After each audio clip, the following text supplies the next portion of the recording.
నువ్వు స్పందించి ఉండింటే, రాత్రికి రాత్రే నువ్వు కన్నా రియాక్ట్ అయ్యింటే కనీసం 5-6 మంది కనీసం బతుకుంటారు అని చెప్పి తెలిసి ఉన్నా కూడా ఆశ్చర్యం కలిగించే విషయంగా ఇక్కడ నుంచి కేవలం 10 కిలోమీటర్ ఇక్కడ నుంచి 10 మైళ్ళ దూరంలోనే ఘటన జరిగింది అన్న సంగతి తేటతెల్లంగా తెలుస్తా ఉన్నా కూడా అందరూ ఇక్కడే ఉన్న సమాచారం పూర్తిగా తెలిసి ఉన్న స్పందన లేక ప్రాణ నష్టం జరిగితే వీళ్ళు స్పందించింది ఏమిటో తెలుసా? వీళ్ళు ఇచ్చేది ఏం తెలుసా? ముస్టేసినట్టు ఎక్స్గ్రేషియా కింద 10 లక్షల రూపాయల్లో 5 లక్షల రూపాయలు మేము ఇచ్చినాము అని చెప్పి సంకలు గుద్దుకుంటా ఉన్నారు. అసలు ఇదే 10 లక్షల రూపాయలు చంద్రబాబు నాయుడు గవర్నమెంట్లో అధికారంలో ఉన్నప్పుడు ఇంతకుముందు ఎవరైనా మత్స్యకారులు చనిపోతే ఎక్స్గ్రేషియా కింద కేవలం 5 లక్షలు మాత్రమే ఇచ్చేవాళ్ళు. అట్లాంటిది వైఎస్ఆర్సీపీ అంటే మా ప్రభుత్వం వచ్చిన తర్వాత 5 లక్షలు 10 లక్షలు మేము పెంచినాం.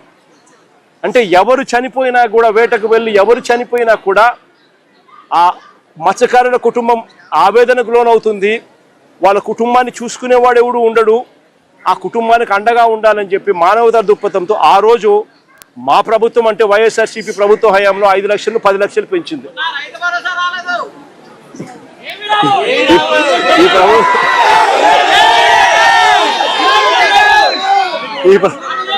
ఈ ప్రభుత్వంలో ఏమీ రాదు. అది పక్కన పెడితే ఆ 10 లక్షలు ఏదైతే అప్పట్లో గత ప్రభుత్వంలో మేము అనౌన్స్ మేము ఏదైతే ఇంప్లిమెంట్ చేసినామో, మామూలుగా ఏ తప్పు జరగకపోయినా కూడా, ప్రభుత్వం ఏ తప్పు చేయకపోయినా కూడా నార్మల్ సర్కమ్స్టాన్సెస్లో ఏదైనా దుర్ఘటన జరిగితే ఆ 10 లక్షల రూపాయలు ఇచ్చే పరిస్థితి. అలాంటిది ఇంత ప్రభుత్వం తప్పు జరిగినప్పుడు ప్రభుత్వమే దీనికి బాధ్యత వహించాల్సిన పరిస్థితి ఉన్నప్పుడు కేవలము ఆ 10 లక్షల్లోనే 5 లక్షలు ఇచ్చి చేతులు దులుపుకుంటాము అని అంటే ఇది కరెక్టేనా, న్యాయమేనా, ధర్మమేనా అని అడుగుతా ఉన్నా. మరొకసారి ఈ ప్రభుత్వం ఇలాంటి తప్పులు ఎవరు చేయకుండా ఉండాలి అని అంటే కలెక్టర్లు కానీ, పోలీస్ డిపార్ట్మెంట్ కానీ ఒక కంప్లైంట్ కన్నా చేతికి వస్తే మనుషులు చనిపోతా ఉన్నారు, వెంటనే ఆదుకోవాలి అని చెప్పి ఎవరైనా కంప్లైంట్ చేస్తే స్పందించే తీరును మెరుగుపరచాలి అని అంటే ప్రభుత్వం అన్నది ఒక షాక్ తగులితే తప్పనిచ్చి, ఆ అధికారులకు ఒక షాక్ తగులితే తప్పనిచ్చి స్పందన అనేది రాదు. కాబట్టి ఖచ్చితంగా చెప్తా ఉన్నాం, ఈ చనిపోయిన 6 కుటుంబాలకు ప్రతి కుటుంబానికి ₹1 కోటి కాంపెన్సేషన్ ఖచ్చితంగా ఇవ్వాలి.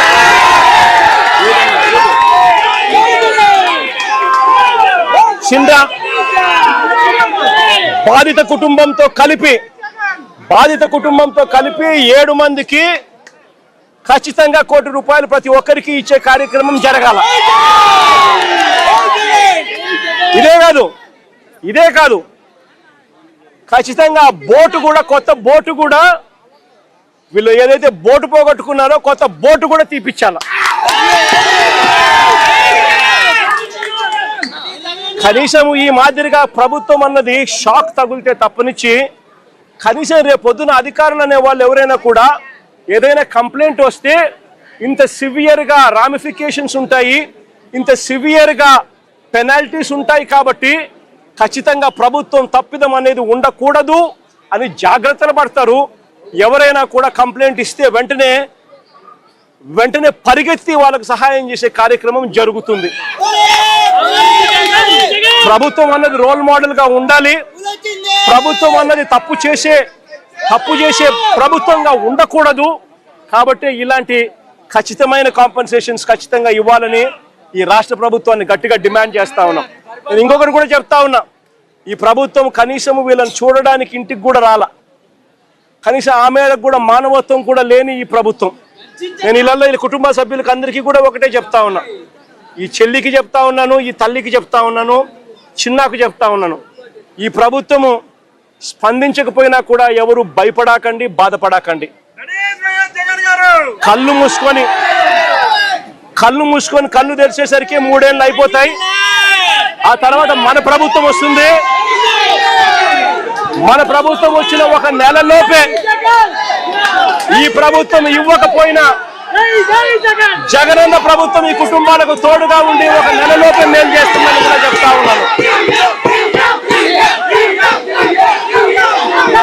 నాది బాధ్యత. ఖచ్చితంగా చేపిస్తానని మీ అందరికీ మాట చెప్తా ఉన్నా. చేయిస్తాం అక్క, చేయిస్తాం. ఈ రాష్ట్ర ప్రభుత్వం నిజంగా ఎంత దారుణంగా ఉంది అనంటే,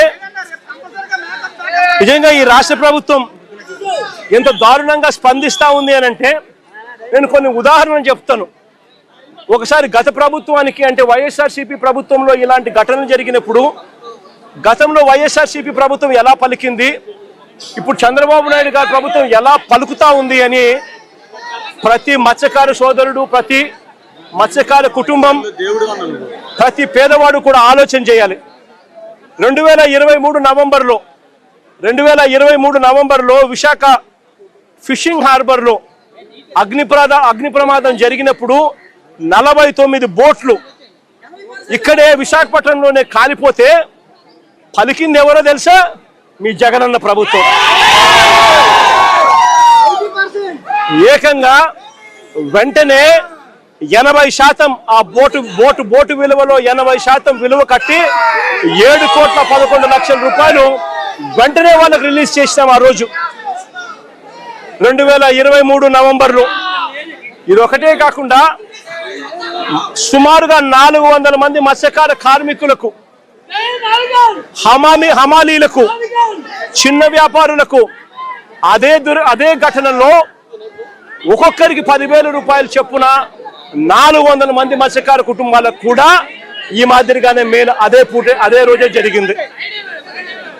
ఇది ఒకటే కాకుండా వైఎస్ఆర్సీపీ ప్రభుత్వంలో ప్రతి సందర్భంలోనూ కూడా మానవతా దృక్పథంతో పలికిన పరిస్థితులే కనిపిస్తాయి.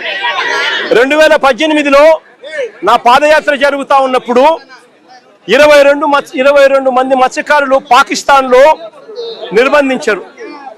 నా పాదయాత్ర జరిగేటప్పుడు ఆ 22 మంది మత్స్యకార కుటుంబాలకు సంబంధించిన అక్క చెల్లెమ్మలు నా దగ్గరకు వచ్చి, అన్న